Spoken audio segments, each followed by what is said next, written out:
podcast powered by FanDuel Sportsbook, NFL Week 6, Monday Night Football edition. I am your host, Todd Furman, joined as always by my esteemed colleague and co-host, the one, the only Payne Insider.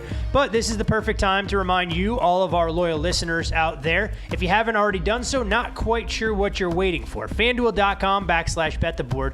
$1,000 free bets, enhanced odds, all sorts of great promotions as well for new user signups just in time for the NBA's opening night coming to you on Tuesday. That's FanDuel.com/bettheboard. Take full advantage there. Payne, I know you're an NBA guy. Are you excited for Lakers Warriors to tip things off on Tuesday?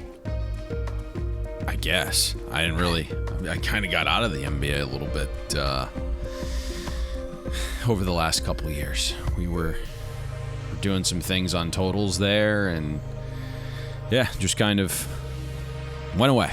That's kind of what transpired there. That's kind of all I can divulge. We haven't been doing as much in the NBA as we were 2 years ago.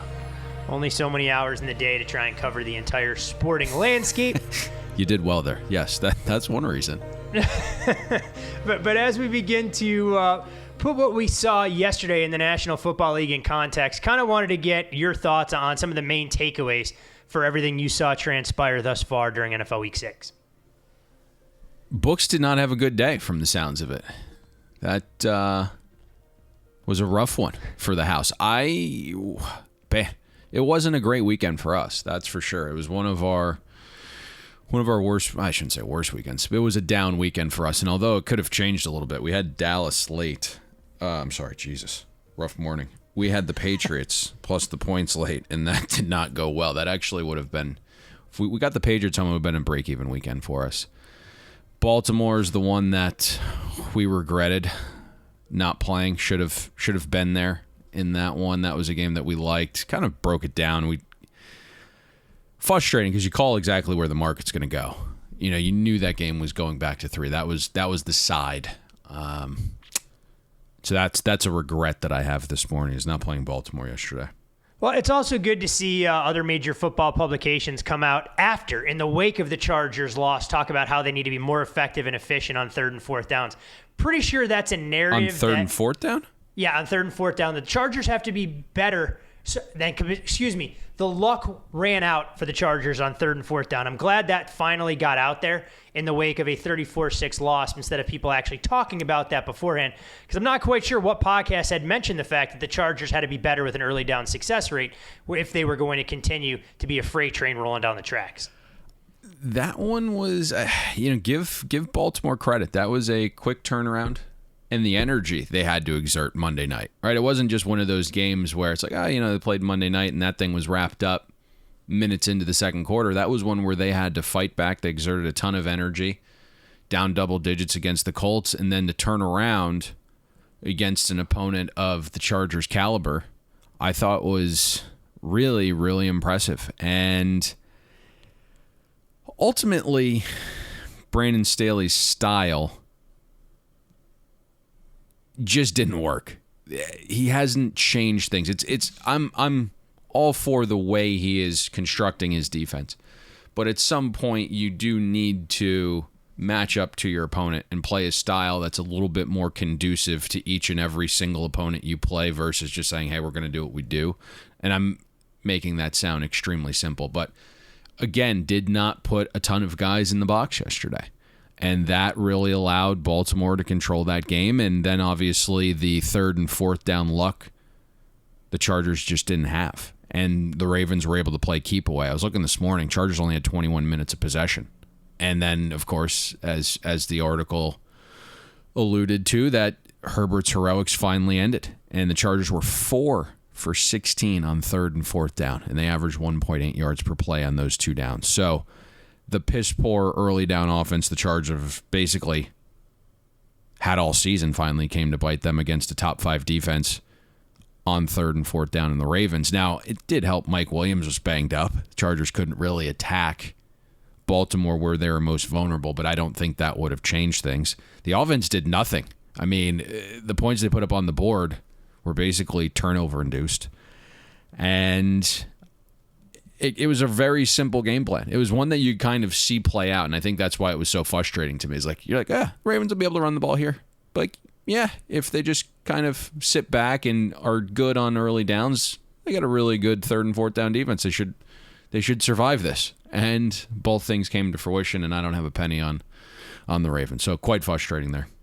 Well, when you look at the Ravens, their upcoming opponent will be in the division against the Cincinnati Bengals. I know a lot of people go, well, the Bengals beat up on the Lions.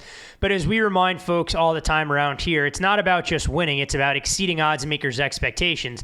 And the Bengals put an absolute thumping on Detroit in what many perceived was a flat spot. We know there was a battle back and forth down to 3, 3.5, even some 4s on game day. But it was more about Cincinnati defensively, Payne, that really opened my eyes. I mean, they held the Lions largely in check from start to finish until Detroit moved the ball to make the box score look a little bit better with some garbage time yards and points.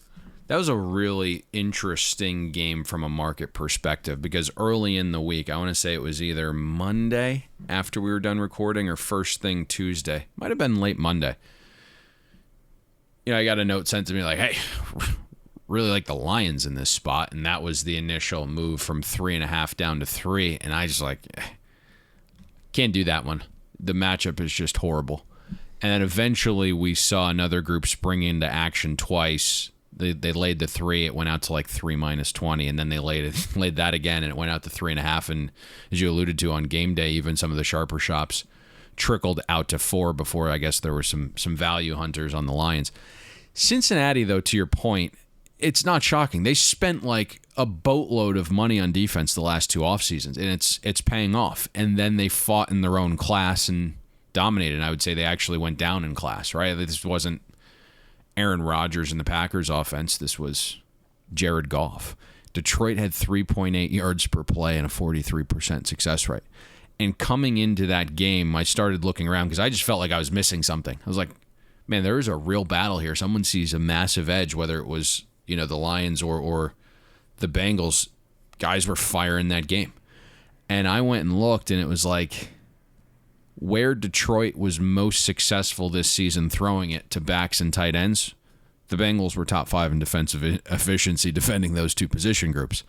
And then obviously, since he's done a very good job stopping the run, when you spend $1 quadrillion on DJ Reader and then you have 2 good run-setting edges who, one you bought in free agency and one you extended,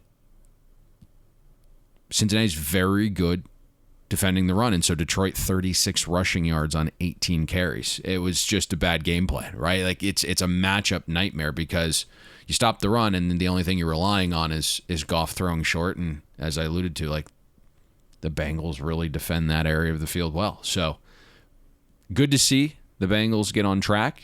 Big game this weekend. We'll find out if they're truly for real. I think they're improved. I don't think that's a debate. Joe Burrow's starting to come around a little bit more and you have a ton of weapons. So this will be a big test for them against the Ravens next weekend. There's no doubt when you look at the pecking order in terms of the NFC North, every team at least 500 or better. The Browns and Steelers picking up the rear at 3-3. But the Ravens, a game lead on the field as Cincinnati checks in at 4-2. Division that we thought was going to be extremely competitive coming into the year, but we thought it was going to be potentially a 2, maybe 3-horse race at max. And now suddenly you have 4 teams that are relevant. We'll see who can remain above the fray. What else did you see, Payne, in the positive manner that stood out? I'm sure we're not here to heap accolades on the Jacksonville Jaguars getting their first win of the season or anything along those lines. No. I think you go with the Vikings. I thought that was a massive game for their season. You get back to 500. Offensively, they were outstanding. Most yards in 17 years of that organization. 3rd most yards in Vikings franchise history. That game should have never found its way into overtime. And Minnesota outgained Carolina by more than 260 yards. Kirk Cousins was fantastic. 7 explosive passes, completion percentage 6% above expectation. And I think the biggest thing coming into that game when you broke it down was like which team could get pressure on the quarterback because both offensive lines have some question marks. And I thought Kirk Cousins kind of won that battle. And the O-line did a good job. They created some holes for Dalvin Cook, but Cousins was pressured on 17% of his dropbacks. Sam Darnold was pressured on 36% of his. And part of it was quarterback play. Part of it was the game plan. Because if you kind of just look at time to throw, Cousins got the ball out at the 4th fastest rate this week. Darnold the 6th slowest. And I think that made all the difference in which of the quarterbacks were pressured and ultimately which of the offenses succeeded. So I think you give the Vikings offense a ton of credit there for going out, and you hate to label it a must-win, but huge game. You either drop to 2-4 or you're 500 and looking ahead to the rest of the season. I did think Zimmer kind of crapped the bed again late there. Some of the decision making is just driving me nuts with that team. And you have a chance to seal the game away late by kicking a field goal. And I'm not saying you attempt the uber long one of the 50-plus variety to go up 2 scores, but that probably is a chance where you give your kicker a shot to just flat out end the game there. But some of the play calling, right? Like, you need a couple yards, you're at the 35, and then on 3rd down, we're pitching the ball 4 yards behind the line of scrimmage, and then we get stopped, and Zimmer, the conservative man he is, takes a delay game and punts it, and then you have Sam Darnold pick up 2 4th down conversions on your defense. So, good performance from the Vikings, hoping for a little bit more from Zimmer. It does look like his defense is starting to come around a little bit, though. Oh, I think the defense is going to be, well into the top half of the league by the time the season continues to unfold this way. But you're right. When you talk about late game decision making, Minnesota has done nothing to make life easy on themselves. I mean, these are games that they should be winning and finding separation, whether it's against the Lions, whether it's this particular spot. You can only live on the razor's edge so long before we see these tight games go against them, and exactly what we saw early in the season. But Minnesota, anyways, moves to 500. They'll have their bye week coming up, and we'll see what this group looks like going forward in a good direction. I'm not sure if this is good on one team and bad on the other, or a combination of both. I want to give the Raiders some credit. The market absolutely hated them this week. We saw Denver go from a 3-point favorite out to 5. We know that there were multiple buy points on Denver. It didn't stop the Raiders from dominating the game. And for those folks that didn't watch, 34-24, not nearly as indicative of the dominance that we saw from the Raiders. A game they led 31-10 going into the 4th quarter. They were able to hit countless explosive plays over the top. They got Henry Ruggs involved and actually averaged 8.2 yards per play. They had 52 offensive snaps to 77 for the Broncos. And yet again, Payne, the Raiders, they get credit, and I guess it provides a logical segue into the disappointing, or the good, the bad, and the ugly, as we call it, for Denver's defense. It just flat out didn't show up for the 2nd straight week. What you're seeing from Denver is a couple things, right? The schedule got more difficult. Offensive weapons got injured. You're without Judy and Hamler. The O-line got banged up, and Vic Fangio's defense keeps having brain farts, and they're getting lost in the secondary right now. 16 explosive passes they've given up the last 3 games, 7 on Sunday to the Raiders. That's good for 31st in explosive pass defense the last 3 weeks. And my understanding is if the big play prevention doesn't get rectified on a short week against Cleveland, there could be some changes to some position coaches on that Broncos defensive staff. That said, I think Derek Carr was fantastic, and I think you credit him for being a leader this week with everything going on. He came out, set the tone in the press conference, and then led by example on the field. And he was awesome yesterday. Completion percentage 11% above expectation. Completed air yards almost 11.5. And so with a figure like John Gruden out, the biggest face of the franchise is now Derek Carr. And I thought in game 1, as the biggest face of the franchise, he was awesome. Led by example and set the tone, and that was a monster win for the Raiders. And I think the season is still ahead of them, although I'm not quite sure they're as good as some of the numbers and metrics indicate, and I'm not sure they're as good as their record, but that was a big win for the Raiders yesterday.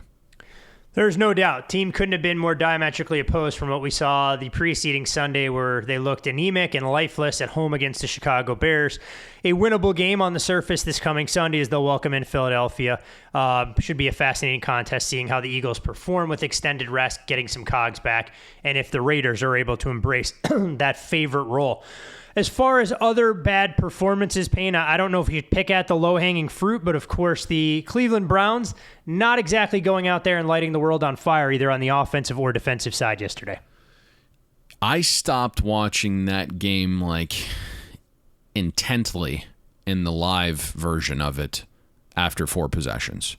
Once you go down 14-0, Cleveland's edge of being able to run the ball gets a little bit negated there. And you become a passing team with Baker Mayfield without his 2 tackles and without Jarvis Landry and a beat-up OBJ after he gets injured and fallen on. And I believe he kind of went into the locker room, got shut up, and then kind of came back out for the second half. Kareem Hunt also exits with the calf injury, carted off, so that looks semi-severe. Give Arizona all the credit in the world, right? They were shorthanded too. They jumped out early. The defense held on late. But it's one of those games where I went back this morning and kind of had the rerun in the background, watching it, in like its condensed format. And then you start digging into some of the advanced box score stuff, and it's like, Kyler Murray, first 3 quarters, held to 5.6 yards per pass attempt and a 41% success rate.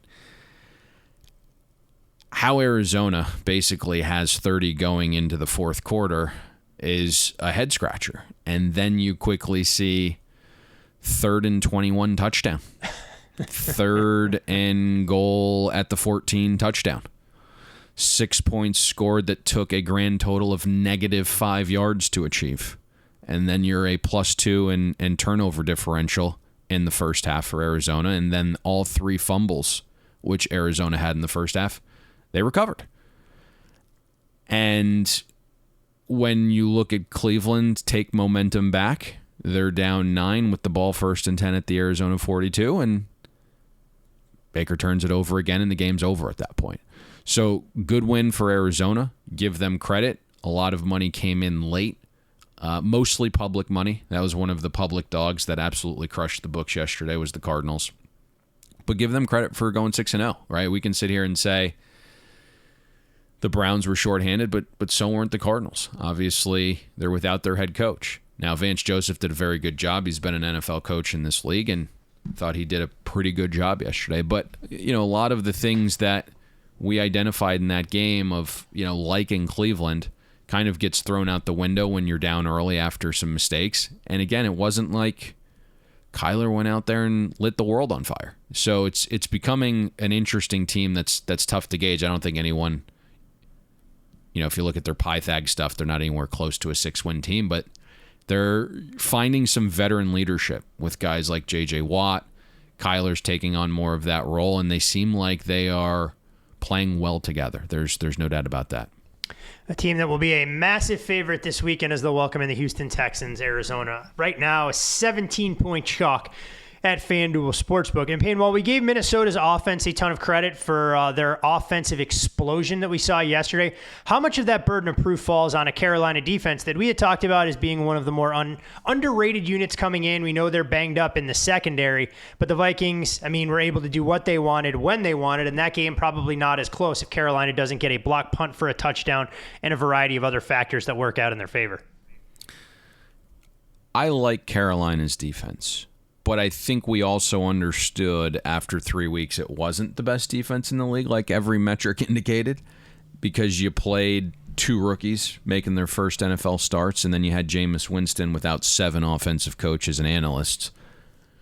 And so that wasn't going to be what Carolina's defense was going to face on average moving forward.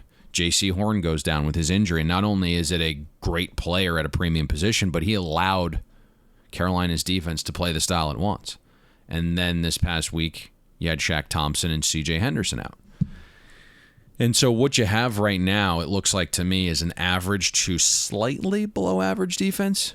And at the same time, Sam Darnold's been horrible the last 12 quarters, fallen right back into some of his old ways. And he makes a horrific decision early where he's late on a throw, just kind of sitting back in the pocket, patting the ball. And then, his 5th read, he tries throwing back across his body, across the field, and it's picked off. And that kind of set the tone for the game because he's pretty conservative thereafter. Robbie Anderson had a case of the drops, but altogether, you're looking at Sam Darnold completion percentage 17% below expectation yesterday. And he's gradually getting worse, whether it's teams kind of catching on to what Joe Brady's doing, the loss of CMC, it's not a great offensive line.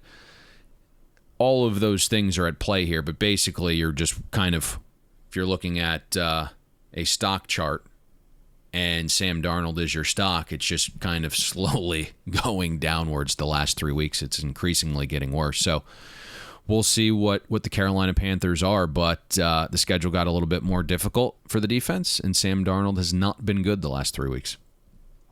Anything else in the bad category that you wanted to make sure we hit on? I think one of the games for us that was a little frustrating because we originated the move over 42.5. Oh, I was gonna throw this in the full blown. I was gonna throw this in the full blown ugly category. I'm not even sure this falls into the bad with where you're going here. Yeah, I just, we got out, went over 42.5, and then there were, a couple groups that came in behind us. One came in fairly quickly after us, I would say within minutes, and then that leaked it out to 43.5, and then finally you got a huge game day move, and I believe Pinnacle closed like 45.3 on this total. But we're talking about the Colts-Texans total. I thought it was going to be an easy winner, and somehow the Texans come out and have trips to the Colts 41, 35, 13, 22, 37, and 23, and somehow managed 3 points all day.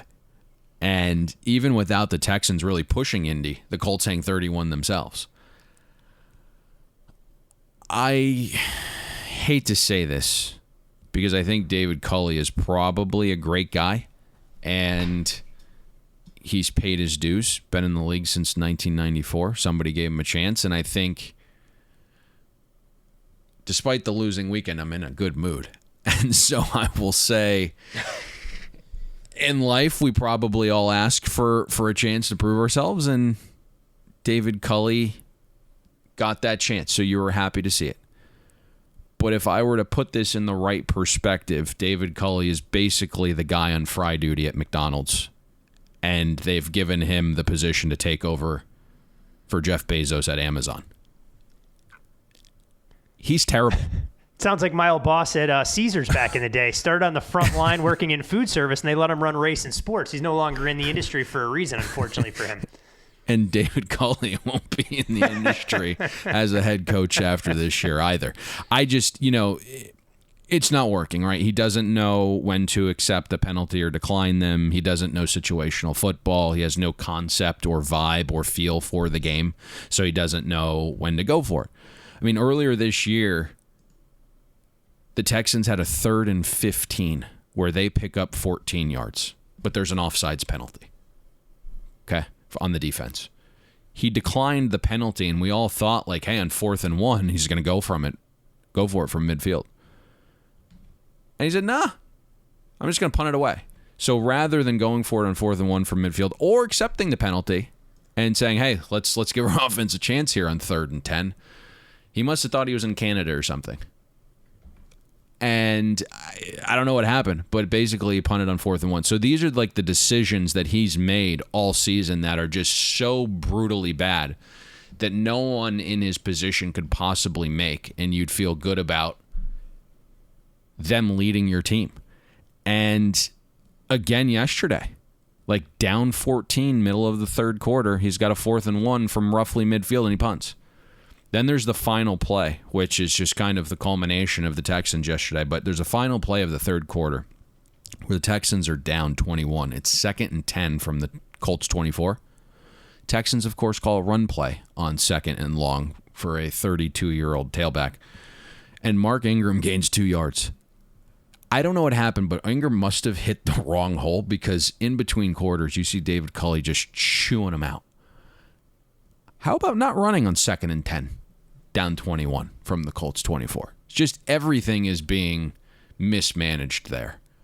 And you just wonder when that ship ultimately sinks for the Texans, because you got a bunch of veteran guys who kind of all know the situation. A lot of them are on their last limb, right? They're all playing for like one more contract.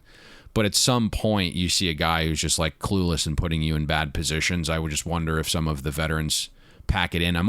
This is interesting because we're kind of going off onto left field here, but you will know how poorly the Texans franchise is run if they are in rebuild mode and turn back to Tyrod Taylor rather than figuring out if you have your potential franchise quarterback in Davis Mills while you're shopping your other franchise quarterback in Deshaun Watson. They are 100% going to go back to Tyrod Taylor. I can guarantee you of that. They will go back once Tyrod is fully healthy and ready to go.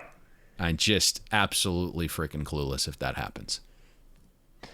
You can't teach stupid sometimes, and apparently that's what the Houston Texans are working with. We knew the roster wasn't overly talented by any stretch of the imagination. We'll see how much fight is left, especially this weekend when they take on one of their fallen comrades, so to speak, J.J. Watt, who moved on to greener pastures. That's the good, the bad, and the ugly for NFL Week 6. Plenty of things to be excited about for various fan bases. Plenty of things to be demoralized if you root for a handful of teams as well. You can follow Payne on Twitter at Payne Insider. I'm Todd Furman. You can follow me there as well. Most importantly, follow the podcast at Bet the Board Pod for any contest, industry updates, all sorts of great content that we've put on our website all season long. From all of what we saw, Payne, to what we may see this coming weekend, a quick look at some of the look-ahead lines and the adjustments at FanDuel Sportsbook. The Packers out to a 9.5-point favorite as they'll welcome in the Washington football team. Look-ahead number here had the Packers listed as a 7.5-point chalk. Serious concerns for Washington's defense. If we weren't already at like high alert, they're having troubles. And the Chiefs hung 31 yesterday while still continuing to throw up on themselves with turnovers. 3 turnovers in plus territory. 2, I believe, were in the red zone. And the Chiefs still hung 31. So I'm not quite sure what's going on with Washington's defense. It's clear that Ron Rivera and his guys are not on the same page. They are not getting pressure. And that was one thing I looked at because you and I discussed Washington, Kansas City, and you're like, some big money came in on game day on Washington, and I'm just like, this isn't for me, right? We kind of saw this game play out already when Kansas City went to Philadelphia.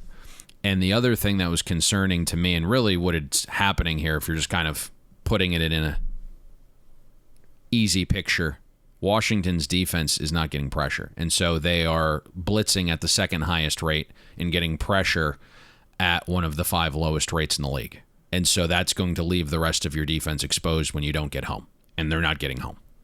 And that's basically what's going on with Washington's defense. And Aaron Rodgers probably is not a guy that you want to blitz and not get there.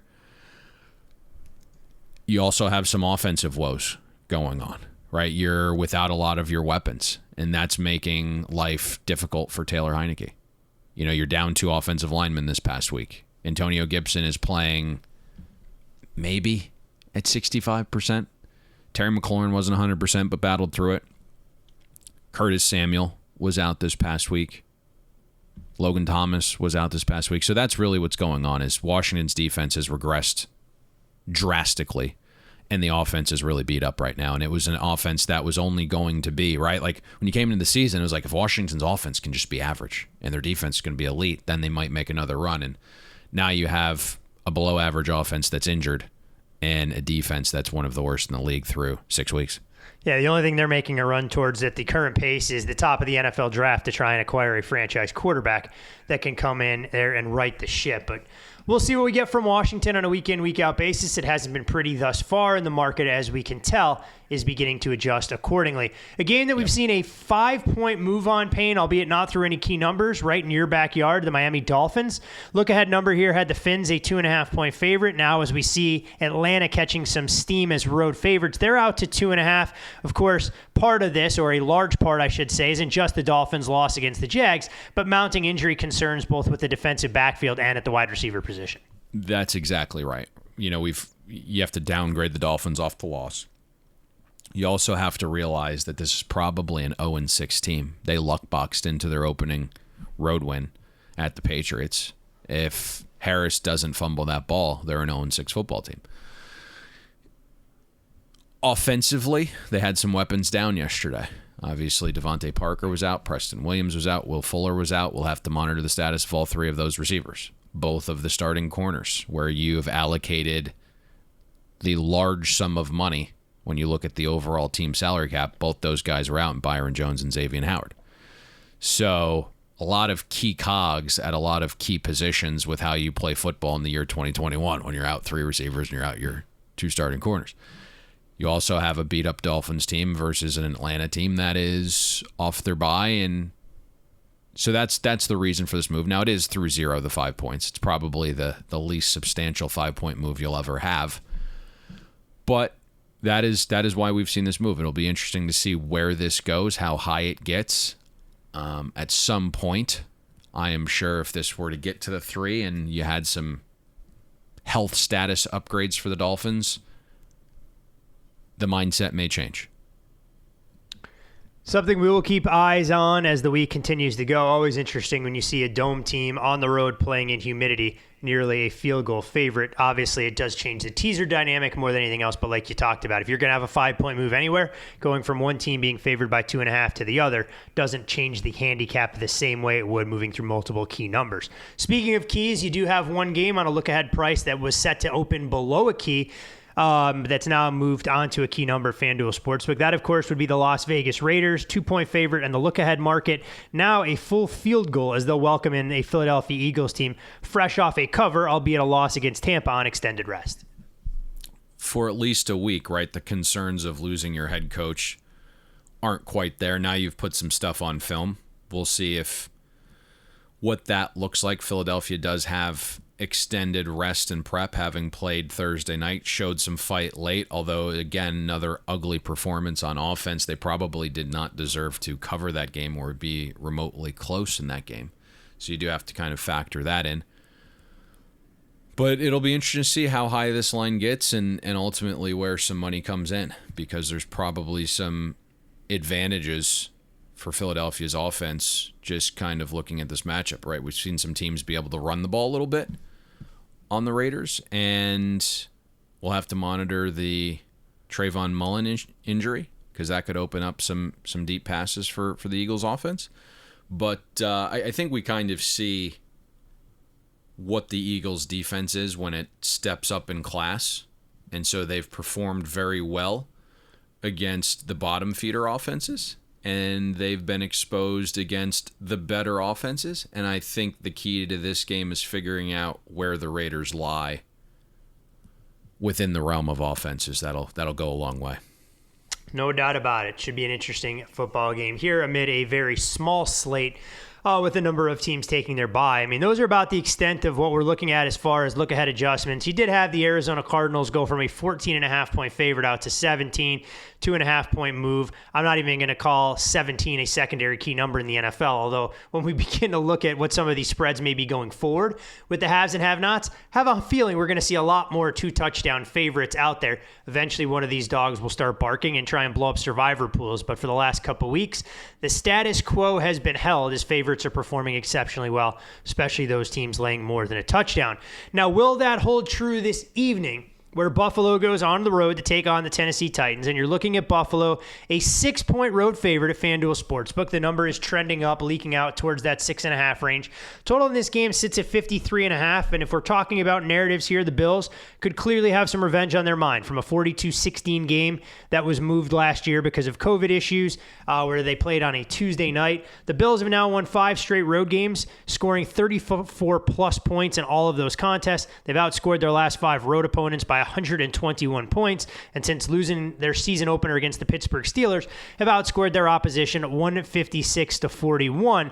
Meanwhile, on the other side, for the Tennessee Titans, they haven't exactly been stalwarts at home. They've lost 4 of their last 6 in their own building.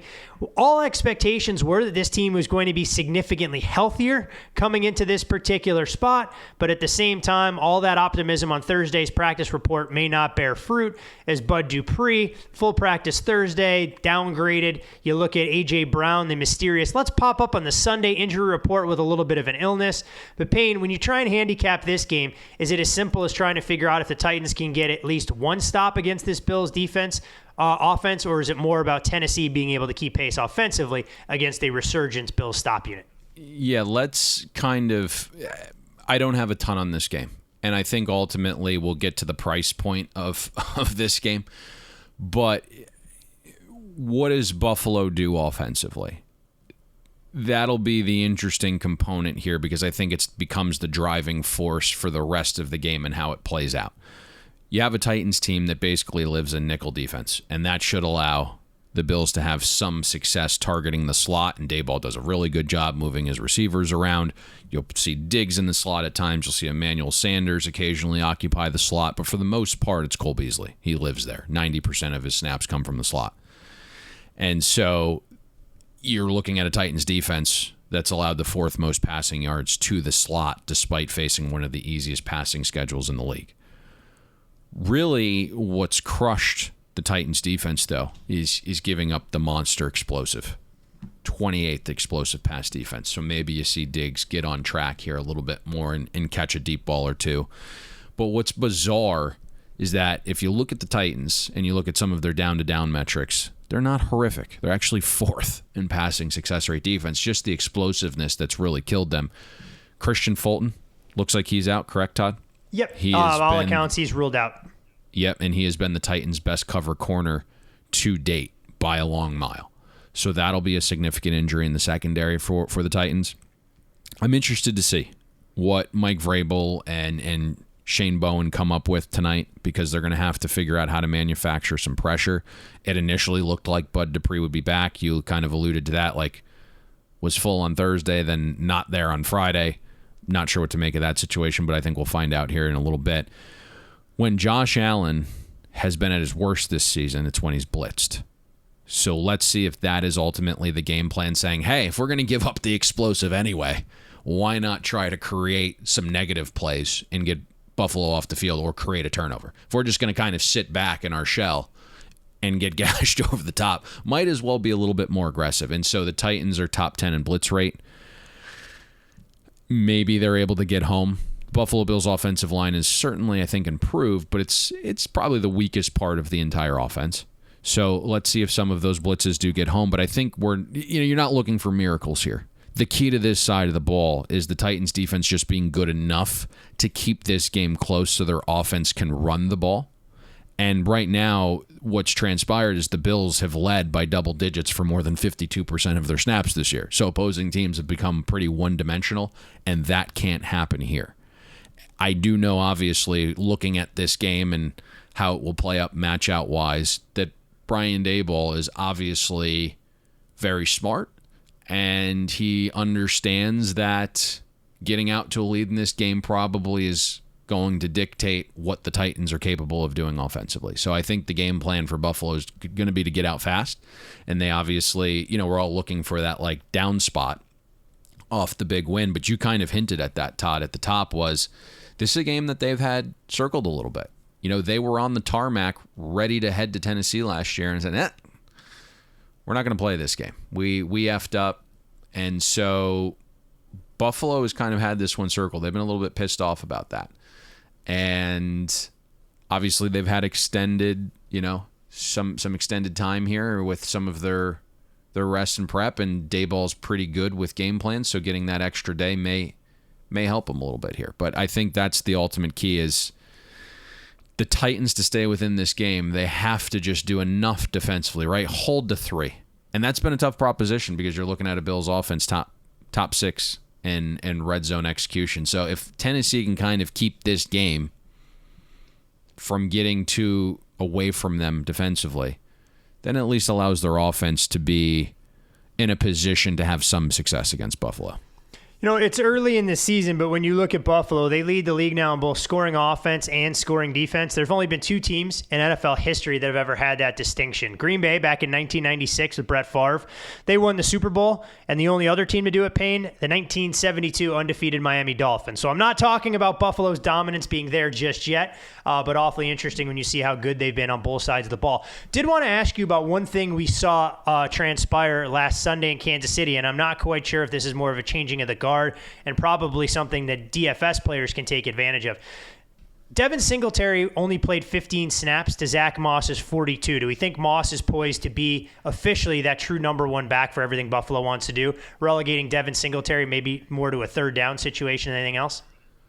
I know last week, well, I shouldn't say this, about a year ago, they were certainly more fond of Zach Moss than they were Devin Singletary. And then Singletary had a good start to the season. Moss is a little bit banged up. I think they like Moss's versatility a little bit more.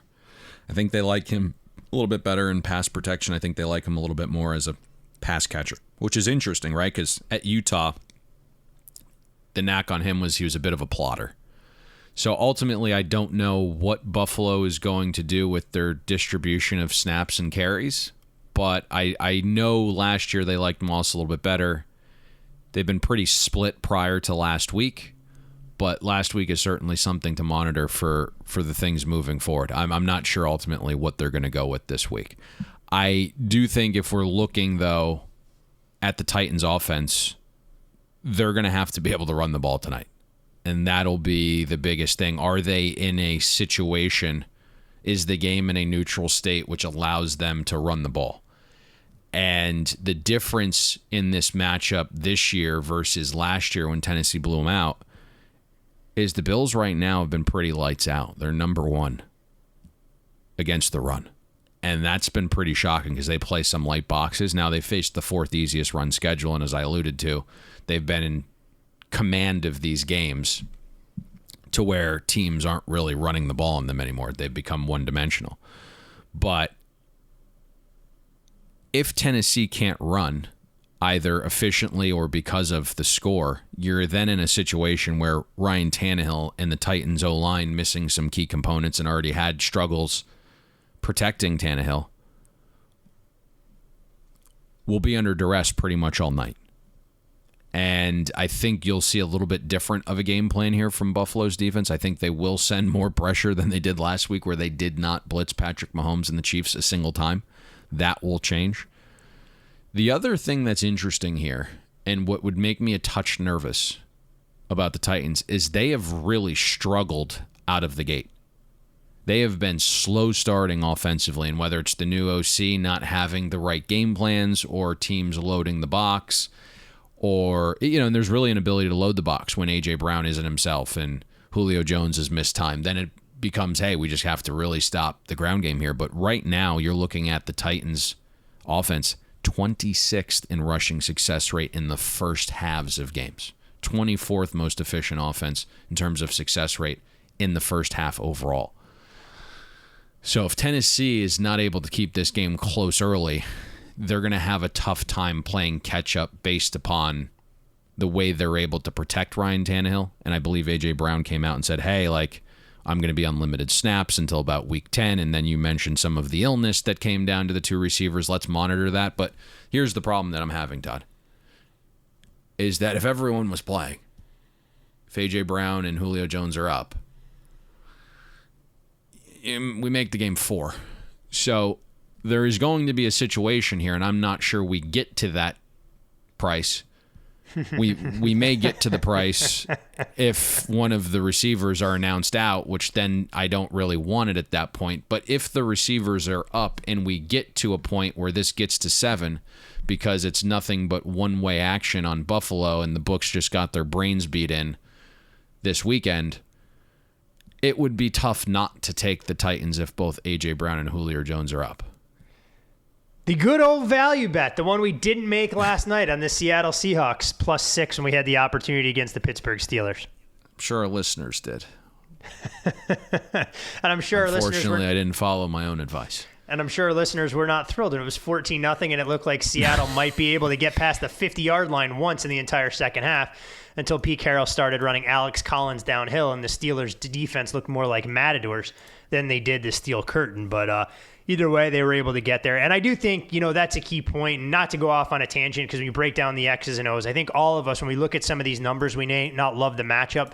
But when the market gets so far out of whack, just out of principle, if you make those bets over the course of the long haul, you may not win every single one of them. But if you can win 55% of those so-called value bets, they're typically the spots you have to be in. They're smaller positions, and you try and nickel and dime your way to a little bit of profit in this business. Yeah, if you can win 55% of your bets, you're doing quite well, whether it's a value bet, whether it's a large position, and that's ultimately the debate. If you can get 7 here and all the receivers are up, it's a tough proposition not to take. And ultimately, my gut says we might be faced with that decision, but we'll see.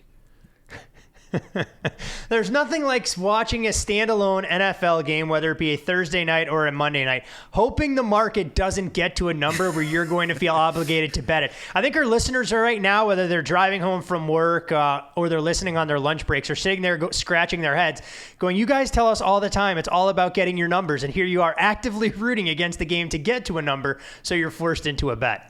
Yeah, that'll be the interesting component here. The hope is that like AJ Brown and Julio Jones are both out, or this thing never gets to 7. That's the hope here. That's what we're looking for.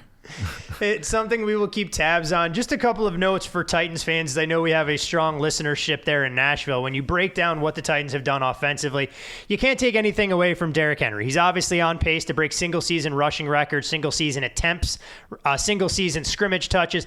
What I found fascinating, Payne, he's number 1 in the NFL in rushing yards coming into this week at 640. 461 yards come after contact. That alone would have him into the top 5, actually at number 3 as far as rushing yards accumulated so far. And when you look at this Titans play action game that we know is a key tenet and staple under Arthur Smith, just 1 passing touchdown from play action so far this season, despite Ryan Tannehill having 22 of his 55 career touchdown passes as a member of the Titans were operating off play action. But it's not all doom and gloom there. Nearly half of their play action plays that they've operated from this year have gone for 10 plus yards, 46%, some of those numbers from NFL's next gen stats. So things to keep tabs on to keep Buffalo honest. But like you said, all that gets thrown out of the window if the Bills hit them in the mouth and are up 14-0 8 minutes into the football game.